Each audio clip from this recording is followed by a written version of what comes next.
Hey guys, Spudknocker here, as always, and welcome to Almian Hod Air Base here on the Persian Gulf map, and we're taking our first look at the new JF-17 Thunder released by Deka Ironworks Simulations earlier today.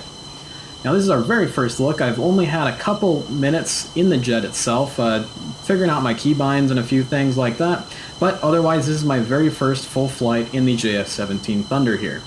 Now the JF-17 has been highly anticipated by the community for a number of reasons, mostly because it's not just a straight Western blue air kind of jet. It was partially designed in China for the Pakistani Air Force. It incorporates a lot of Chinese weapons and as well as a lot of Chinese avionics, as well as a lot of off-the-shelf avionics as well. So it's very, very different from, say, the F-18C or the F-16C, which is designed, built, and delivered to the U.S. Air Force or the U.S. Navy from start to finish.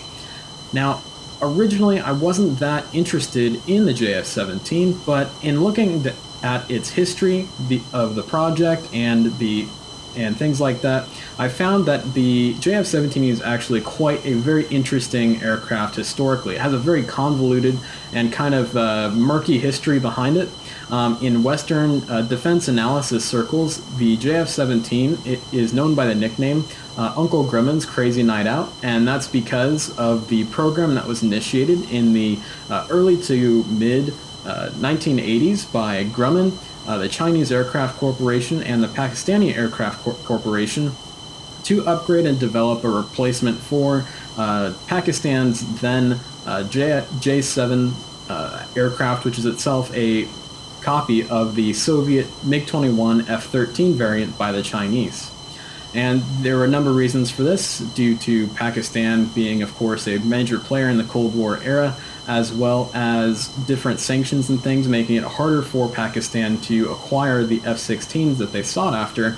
And so they were looking for a cheaper alternative to the F-16, and that culminated in the Super program, and then the subsequent Super 7 program, in which Grumman really helped the Pakistani Aircraft Corporation and the Chinese Aircraft Corporation with the upgrade of those F-7s. Now, it's a very interesting kind of story behind the JF-17. Back when the Tiananmen Square massacre happened in 1989, Grumman was forced to retreat from the Super 7 program due to the fact that the West was kind of turning its back on China at that moment due to the revelation of the kind of not so nice nature of the Chinese Communist Party really coming out and being known to the West with the advent or the transpiring of the Tiananmen Square massacre. So the JF-17 has an incredibly interesting and kind of quirky history behind it, and it itself is a very quirky jet. It's kind of a MiG-21 mated with an F-16. It's got a lot of similarities to the F-16. The jet is incredibly bare bones. It's made from the ground up to be affordable, to work well, and to do a number of different jobs cheaply and effectively. As we can see here, even the avionics bays in front of the firewall in the cockpit doesn't even have a cover over it like we see in like the F-16 or the F-18, the F-15, and lots of other jets. We can see right down into those different avionics boxes right in front of the firewall in the cockpit there if you look closely. Another thing that's kind of interesting is it is powered by a Russian engine in it. It's a variant of the RD-33 called the RD-93. It's an RD-33 that's modified slightly to have the gearbox in a slightly different place to let it fit inside the fuselage of the JF-17. Now, many of you know the RD-33 as it is the engine that powers the Mikoyan MiG-29 Fulcrum that I'm sure all DCS World players know and love. The aircraft itself is very interesting. It uses a lot of different Chinese avionics, a lot of different off-the-shelf stock avionics that are meant for aircraft such as private jets, things like that. The INS system is a type of INS system that you would find in a typical corporate jet. The avionics integration was done by a French company called Thomson. The radar itself is a very off-the-shelf, ready-to-go radar, not strictly developed for the JF-17, so it's a very, very cool jet. I would almost call it like the Lego set of jets. If you had to give a kid a Lego set and that kid came up with a fighter jet, it probably looks something like the JF-17, and it's kind of an amalgamation of lots of different stuff like that kid would probably make with that Lego set. So it's very cool, very interesting. Of course, very short legs on it. It's a very small jet, only carries about 8,000 pounds of gas with external tanks and full internal tanks. So it's very short legs on there, kind of like the F5 that we have in the game at the moment. And let's go ahead and get started. So we're here at Almi and Hod on the Persian Gulf map. We've got a couple different coalition aircraft around here. We've got some Kuwaiti F-18s, some Pakistani F-16s, some American F-15E Strike Eagles over here, and we're kind of participating in a bit of a multinational exercise. Now to show off the JF-17 here, we've got a little bit of a flight around the Dubai area. Then we'll fly out to Sirabou Nair Island. We'll drop some laser-guided bombs on a couple target ships that are stationed out there. And then we'll have some Jordanian F-5E Tiger IIs that are set up as target drones for us to shoot down out there so we can use our PL-5 missiles and see how those work out. So let's go ahead and hop in the cockpit here and get started. Now, Deka Ironworks has done a great job with the external model of the JF-17, and when I saw the first videos that came out from themselves of Deka Ironworks as well as Jabbers and Red Kite, I looked a little bit disappointed in the textures in the cockpit and things, but in actually getting into the jet now and having it on my PC, I find that the textures in the cockpit actually do look very, very nice. They're not quite up to the same crazy standard of weatherization and things like that that Heapler did with the F-14 or anything, but they do look very, very nice. So without further ado, let's go ahead. We've got nose wheel steering turned on. Let's go ahead and taxi out to the active runway and get started here.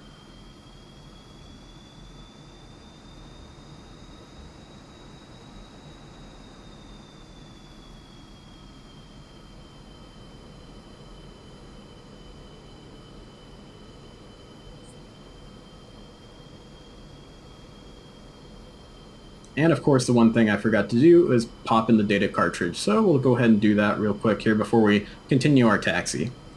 And like I said, we've got some Hornets and we've got some F-16s hanging around here. So we'll just tap on the brakes here and we'll go ahead and put in our data cartridge. That's going to be something a lot of people are going to forget to do starting off because it's kind of new here in DCS for a lot of the more modern jets. So we'll go ahead and select all and we'll hit enter and we'll let that data transfer for us. The external lights are very cool. They're nice and bright here on the JF-17. I really, really like that. A lot of the older aircraft in DCS have very nice bright external lights. It kind of seems like the newer aircraft like the F-16 and the F-18 have external lights that aren't quite as bright. Alright, config. Alright, we'll take care of that by going ahead and we'll alter this and that takes care of our config issue, so we should be good to go. So we'll go ahead and continue our taxi, and we'll pop back out to our navigation symbols here.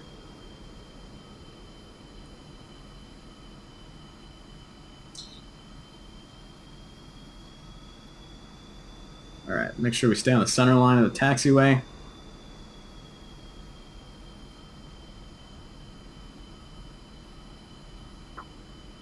Very docile airplane on the ground.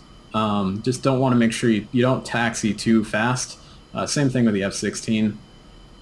Thankfully, the landing gear is a bit separated out a bit farther than on the F-16, so it does make things a little bit more docile in that way. Landing should be a little bit easier, taxiing should be a little bit easier, all these things. Nice spread apart far landing gear is a very good indicator as to how docile the aircraft is in terms of landing, taking off, and taxiing. A big example of that is the Royal Air Force, the Royal Navy really hated the Seafire variant of the Spitfire on the aircraft carriers because of that very close together narrow landing gear. It made handling the aircraft around the boat, taxiing, taking off, landing on the boat, extremely difficult. and led to quite a few mishaps. But the Royal Navy ended up using the Seafire for most of World War II because that's really all they had available at the moment. Aircraft like the Sea Fury wouldn't be available until late in the 40s. So whenever you see an aircraft with a very narrow span between the two main gear, you can always know that that's going to be a little bit of a harder aircraft to handle.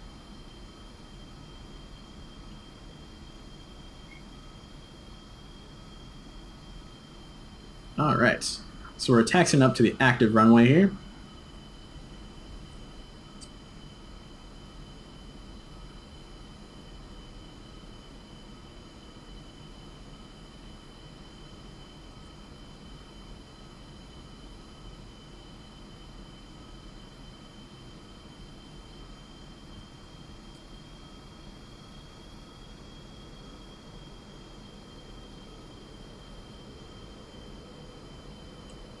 And we'll go ahead and tap brakes again and hold just short of the hold short line for the active runway here.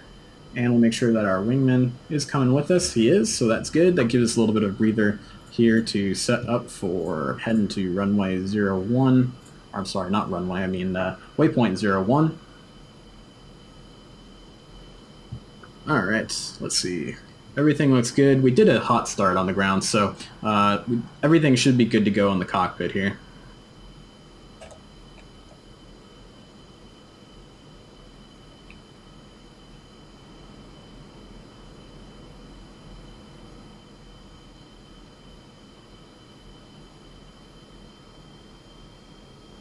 Alright, so we'll go ahead and take the active.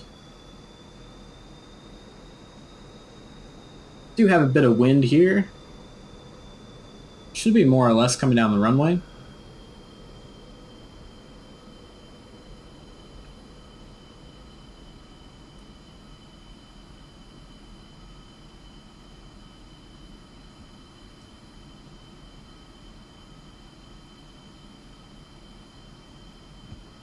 Alright, and we'll go ahead and punch it. And we'll go ahead and kick off the nose wheel steering. Make sure we try and keep her on the center line here. And she should auto rotate. There we go. And we're bringing the gear up.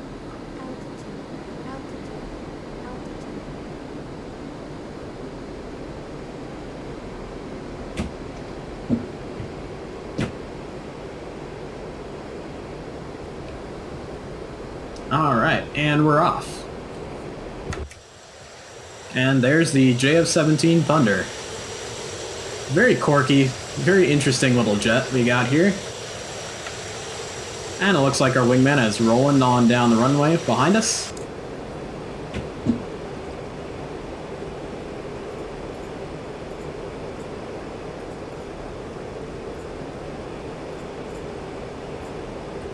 And we'll go ahead and start flying out and out towards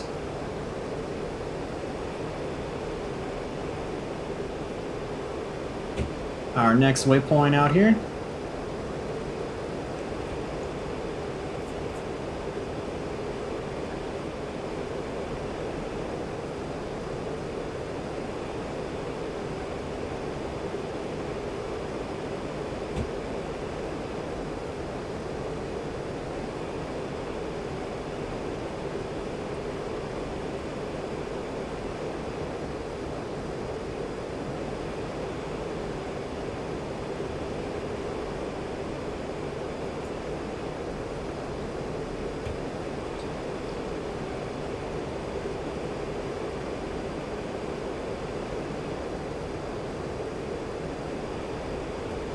She handles very, very well. I really like the way she flies. Really no issues there. The aircraft does not have a full fly-by-wire system. It has a fly-by-wire system for the pitch axis, but not for the roll axis or the yaw axis. So it's a bit interesting there. It does not feel nearly as restrictive as the FCS and, say, the F-16C or the Mirage 2000. it feels like it flies a lot more naturally than those jets. Feels more floaty, a bit more fluid, just like the FA-18C. But even the FA-18C feels a little bit more restrictive than this jet. This jet, the FCS, is just barely there, and is really kind of a guiding hand, whereas in those three Western fly-by-wire controlled jets, they're a bit more heavy-handed in terms of limiting the pilot and what he can and can't do.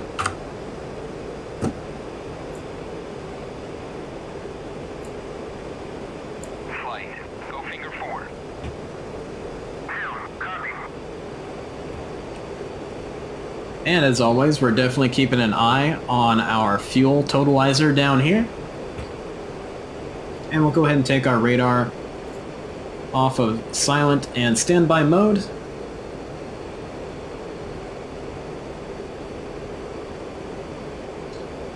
Cruising around the Dubai metropolitan area. And before we get into combat here, we'll go ahead and come out to our combat section here, and we'll change to a chaff and flare setup for our countermeasures. We'll head back to our menu and back to our HSD. Now your HSD, like in the F-16, is also going to be where you see all of your data link information, as well as where you see any RWR contacts is also going to be up here on the data link. I'm sorry, up here on the HSD display.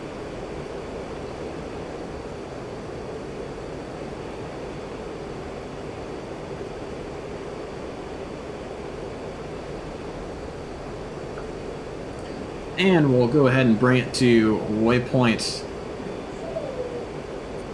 3.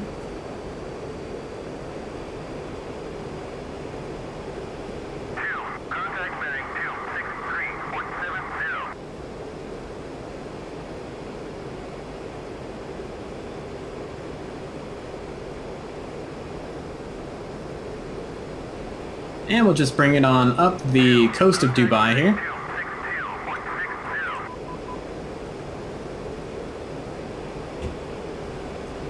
And there you go, there's a good example of the RWR contacts showing up on our HSD here as we have a J-17 show up behind us, and that's just the radar of our wingman back there. We'll go ahead and bring him back into air-to-ground mode, and we'll go ahead and set everything up. We got a GBU-12 on an automatic mode, that's good to go. We'll go ahead and set the fuses. We're going to drop single bombs, so we only have 2, and we have 2 target ships to hit. And we should be good to go there. And we'll bring it out to the menu, and we'll go to the pod, and we'll pick our WND7 pod.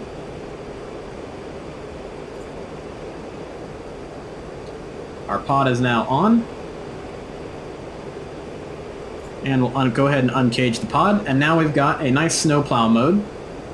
You could even use this for navigation at night if you needed to. And we're flying on down coast of Dubai here. Why don't we bring it down a little bit lower? The jet really flies nicely. The rudder is very dampened out,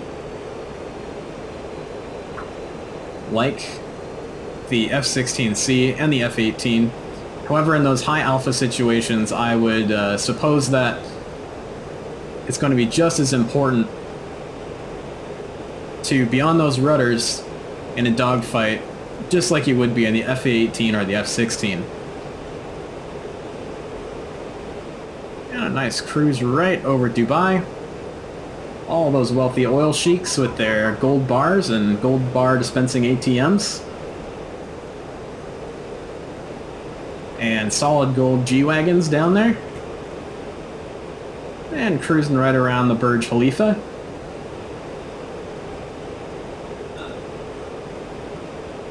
Maybe we can see Tom Cruise hanging out on the side over there.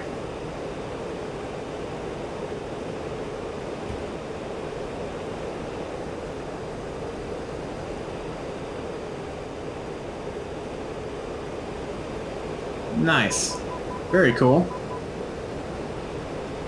And our wingman's sticking right with us. And we're going to cruise on out over the Palm Islands here. I really like how nice and bright the navigation lights are on the JF-17. Just like they are on those older F5s and things here in DCS. Older modules, I mean, not necessarily older aircraft.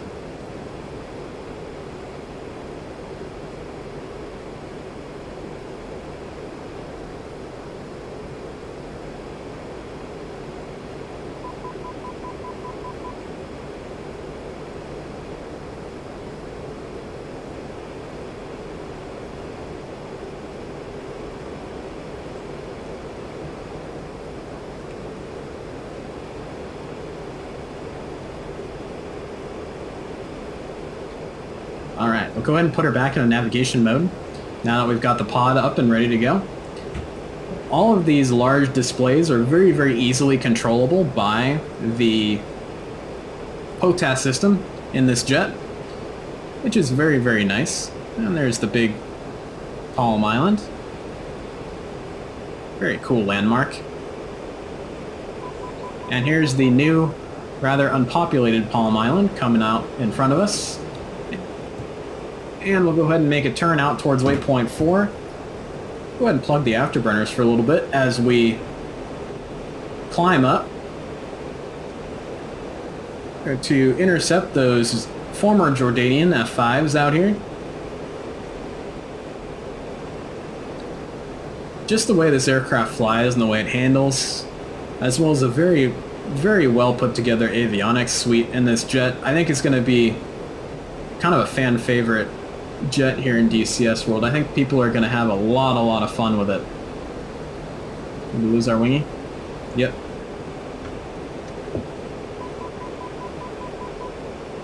And we'll gently push it over.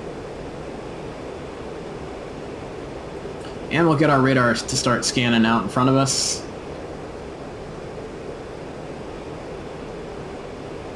See if we can't find those F5s that are out there.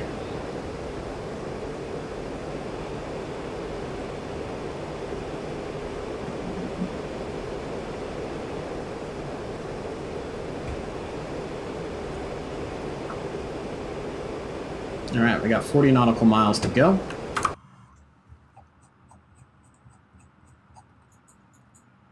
And we can see that we've got 2 cargo ships out here set up as static targets for us to drop some bombs on. And looks like our F5s just spawned in, and we can subsequently see them down here on the radar as well. And it looks like we've got our soy on that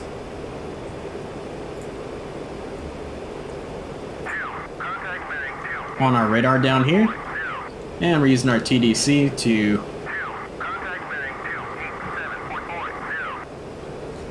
select targets and lock guys up. Currently in track while scan mode. We can also change the mode to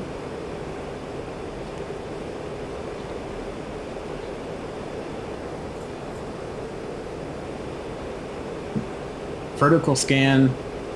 We've got a mapping mode, some different C modes.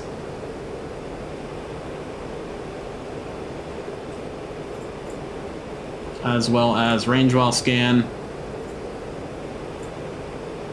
We'll go ahead and leave it in track while scan for now. And we can see 2 RWR contacts out here out in front of us on our HSD, both labeled F5. So we know they are F5s that are out here for us.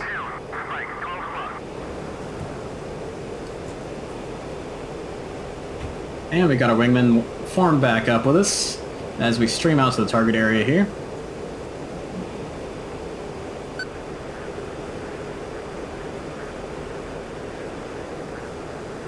And we have different dogfighting modes, of course, a bore sight mode, a vertical scan mode, a wide angle acquisition mode, and so on.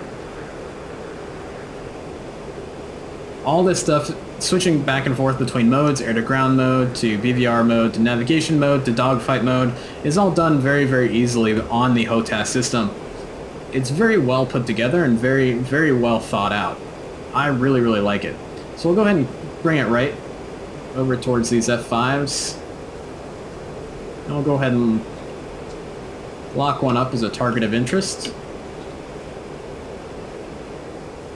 And now I've got a visual on him. Out here. We are using some labels just to make it so you guys can see things at home and give me a little bit of an easier time. External lights coming off. Definitely don't want to give the bad guys any kind of advantage here. And we'll go to the store's management page here. SMS, where'd you go? There we are. Select our gun, get the gun up and ready to go. Gun's good, and we'll also make sure we feed the ammunition to it. Interestingly, this aircraft also uses the exact same gun that is used by the MiG-21 and F-7 Air Guard variants.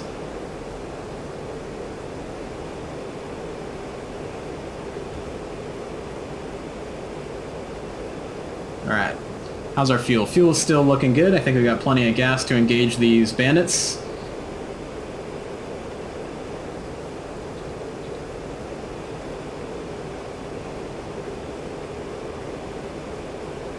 Alright, looks like they're turning around and in orbit. And we'll have our wingman. Flight, engage bandits. Whoa, turning into me. Watch out, bro.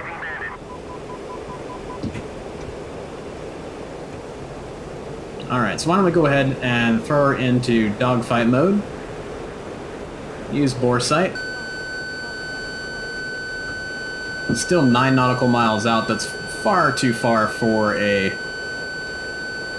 shot with a IR-guided missile. I'm not totally sure what the range on the PL-5 is, but I'm sure it can't be massive.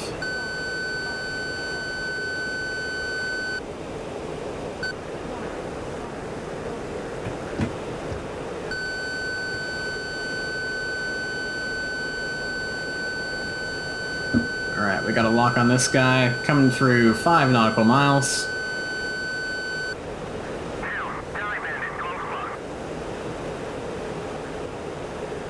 Alright, looks like he's going defensive here. Whoop. Master arm helps.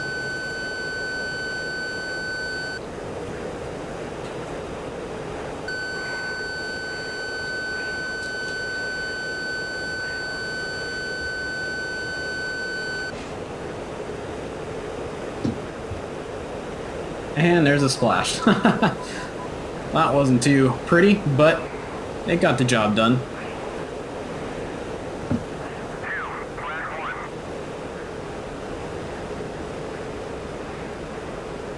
Alright, so it looks like our wingman got the other guy, so why don't we go ahead and flow to our air-to-ground mission of hitting those ships that we've got out here.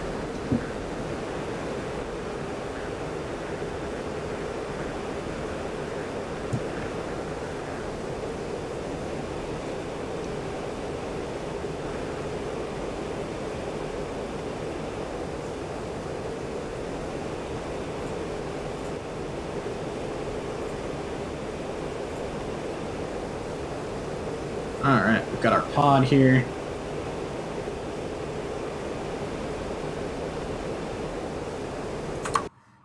Alright, those dry cargo ships are in fact still out there.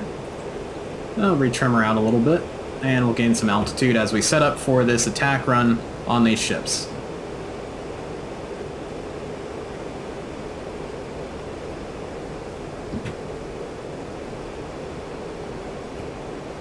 Coming down through about 5,000 pounds of gas.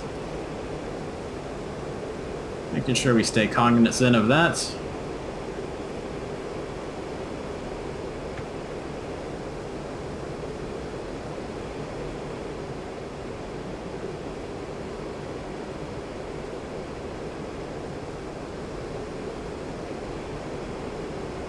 Alright, we'll make our pod our soy. Looks like our weapon is good to go.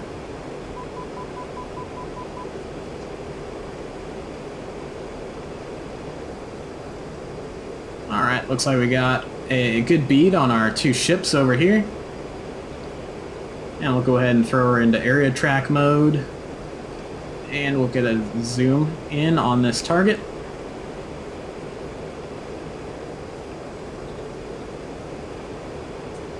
Alright, let's go ahead and identify this other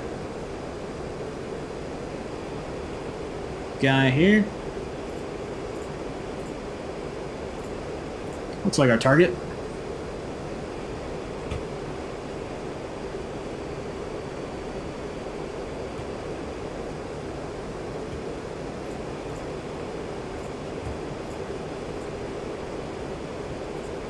Alright, code is 1688.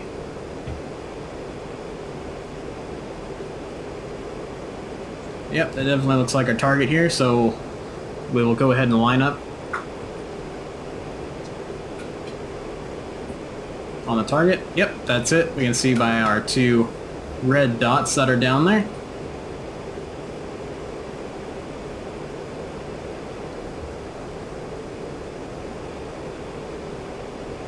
Alright, we've got our brick falling.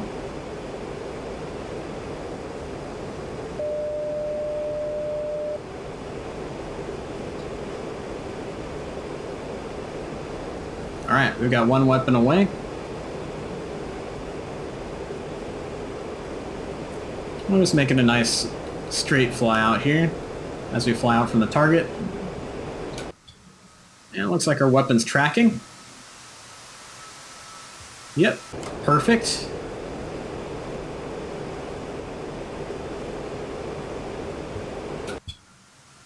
And boom. Good hit on that dry cargo ship, so we'll bring it on around to engage that second cargo ship that's out there. That looks like he's right there, so we'll go ahead and mark that point.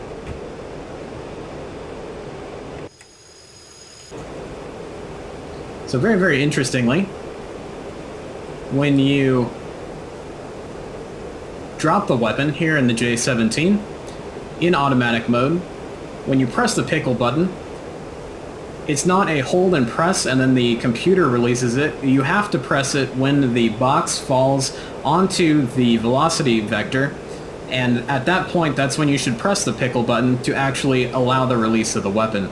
It's not a system where you give the computer of the aircraft permission to drop the weapon at the appropriate time. It's a pilot in the loop the entire time thing where the pilot drops the weapon at the correct time with one press of the button. There is no holding of the pickle switch. So that's a very interesting difference with other aircraft and other Western aircraft.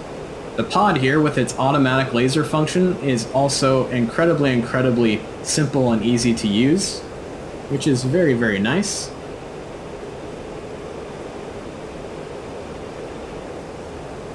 And the aircraft itself is also very stable, very docile in the air. I don't know why our wingman still has his external lights on, especially after shooting down one of those F-5s. But I really bumbled my way through that air-to-air engagement myself, so we won't blame the AI too much. And we're coming back around.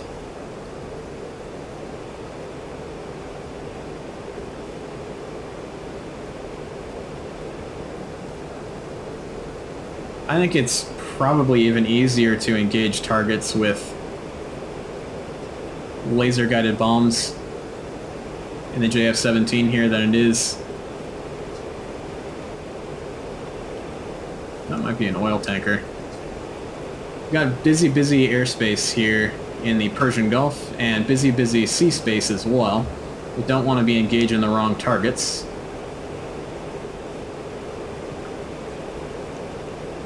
So we'll see what we need to do here.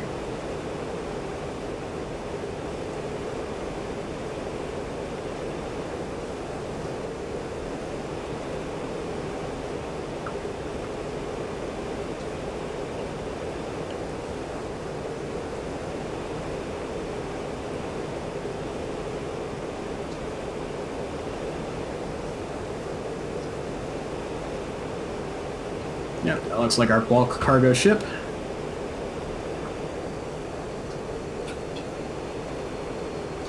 And it is not. Glad we checked with our dot labels. There's quite a bit of shipping traffic out here, and that is a non-participatory ship.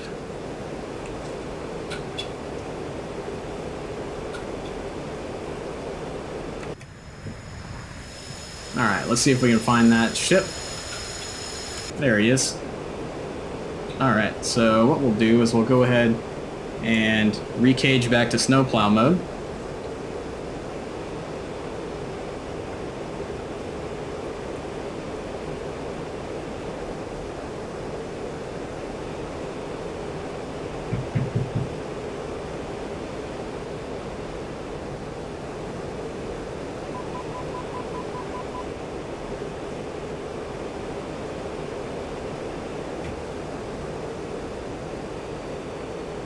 And we'll give ourselves plenty of room out here.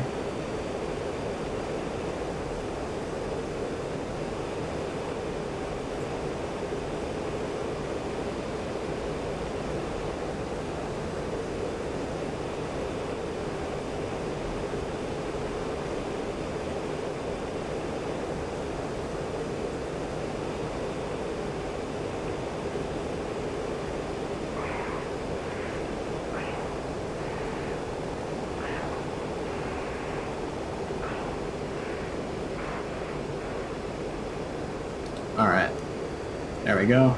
Go ahead and uncage this guy.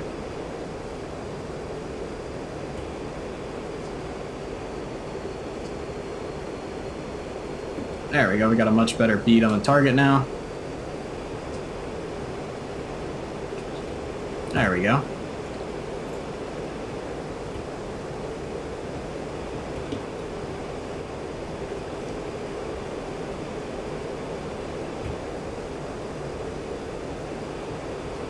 And we'll line it up for our second drop. And weapon away. Alright.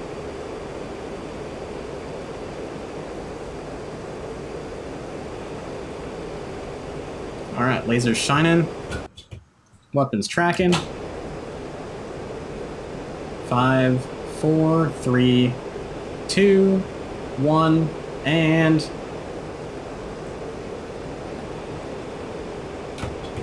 no weapon impact. Sure looked like it was shining. That's alright. We'll go ahead and fly on back to Almian Air Base and go ahead and do a landing. So, not entirely successful day, but it's our first flight in the JF-17. I think it went pretty well. We got 2 for 1 with those laser-guided bombs, and we shot down an F5, no matter how badly we flew that engagement. So we'll come on back out to the HSD here, and we'll fly on back home. Heading for waypoint 5. Roughly about 44 nautical miles away.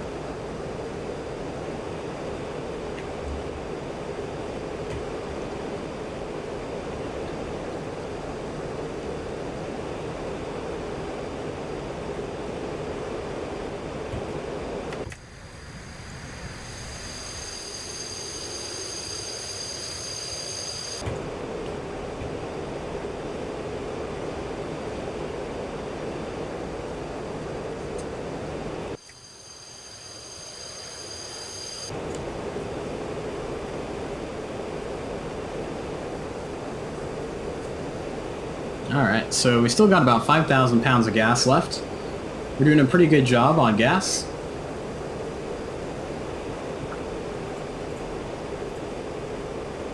Alright, so waypoint 5 should actually be the airfield at Almian.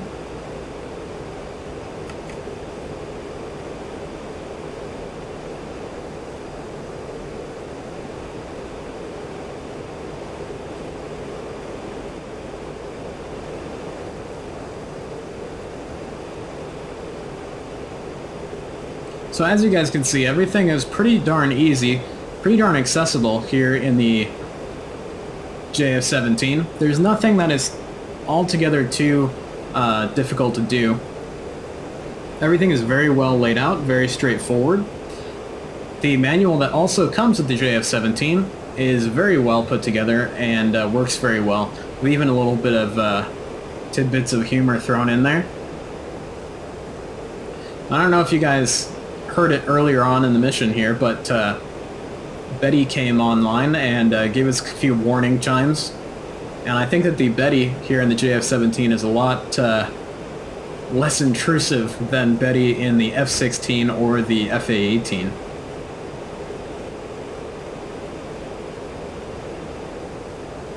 Let's go outside and look at the jet. Pretty interesting little jet. You can definitely see the MiG-21/F-7 Air Guard influence as well as the F-16 influence. The jet has Lexus, just like on the FA-18, a little bit on the F-16. Interesting blisters ahead of the engine intakes. Probably helps calm the air down as the air flows into the engine fan face.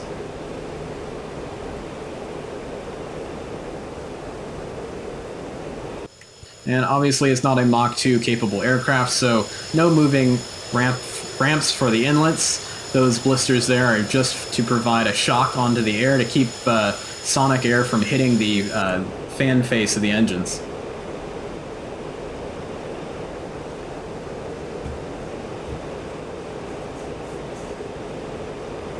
The jet mates up very well with the mission editor.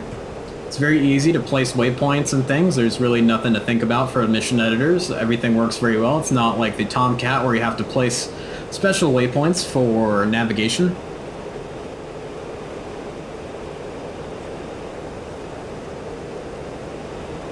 I think that DCS World players are going to be extremely, extremely happy with this jet.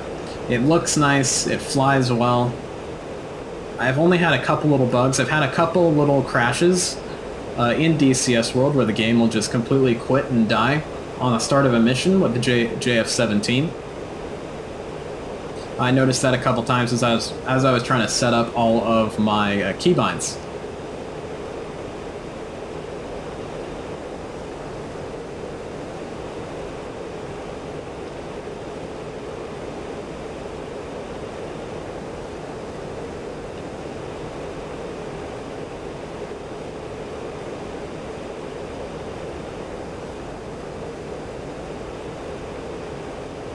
So we'll go ahead and flip our external lights back into the normal position as we cruise back home to the Al Minhad. And we can see the airbase over there. Lining up with the runway now.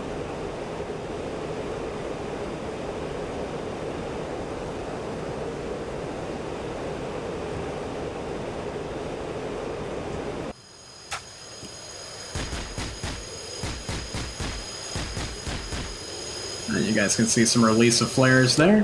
Very cool.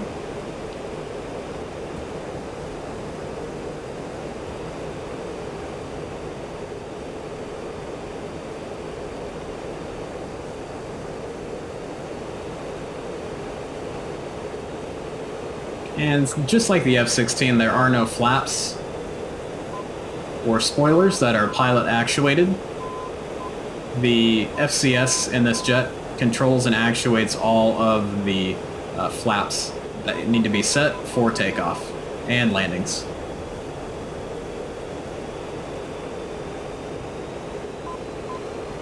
And she certainly likes to go fast, just like the F-16. The FA-18 is a bit of a pig when it comes to speed. It goes a lot slower than most people tend to think the F-18 would go. And the F-16 and so far the JF-17 here like to fly fast, quite fast, even with very mild throttle settings.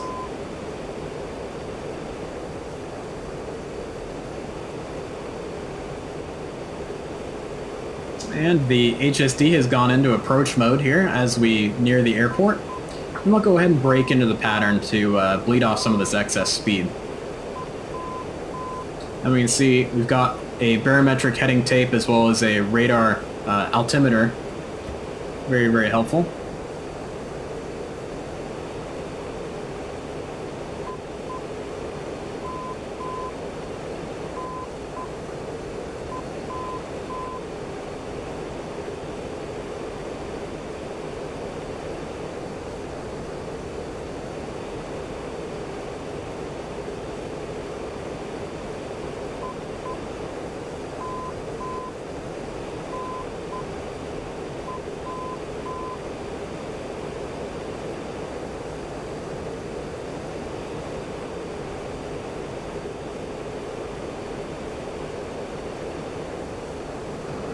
Surprised we still got 4,000 pounds of gas.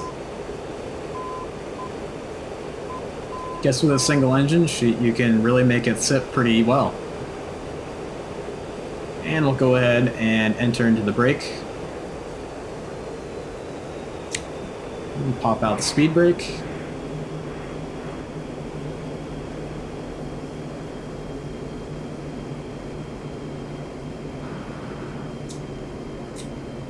We'll pull on the speed brake for now.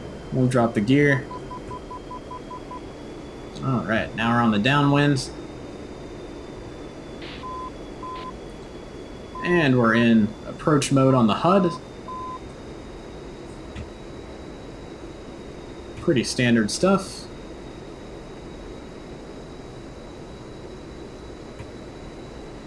Just feels very, very docile so far on the approach.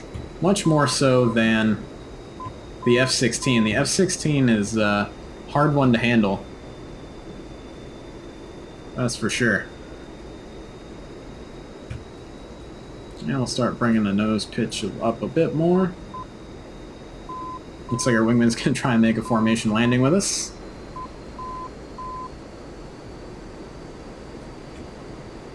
I don't think this runway's wide enough for that, but we'll let it go. It's a very, very light jet, as we can feel here.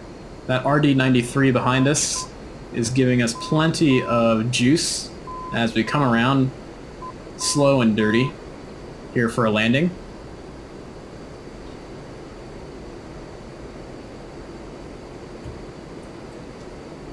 And we'll start bringing the jet on down towards the runway.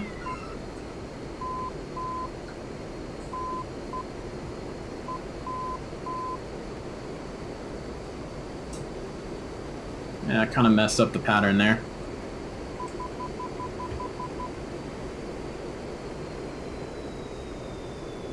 Still feels a lot more forgiving in the pattern than the F-16 does. Getting a little fast, so we'll pop out the speed brake.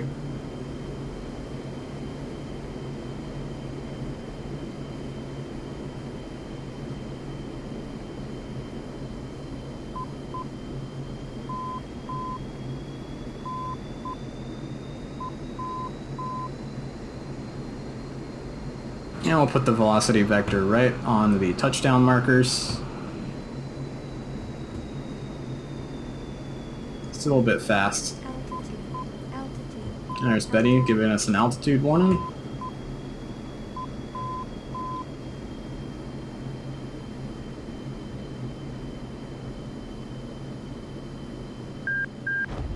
That was a bit hard. And we'll go ahead and release the brake chute.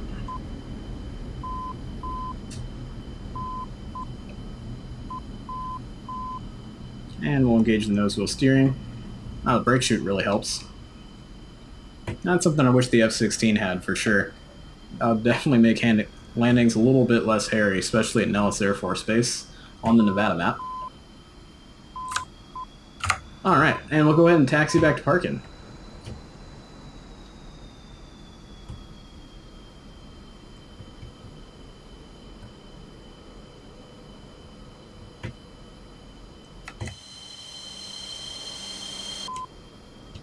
I'll go ahead and bring the speed brakes in.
And we'll go ahead and re-enter our parking spot.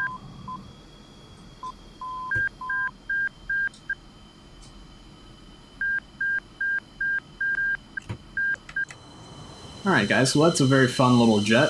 I think people are really going to like it and have a lot of fun with it. So, thanks a lot guys for watching, and if you like the channel, please like and subscribe. And of course, if you can, help support us on Patreon. It helps keep the channel going.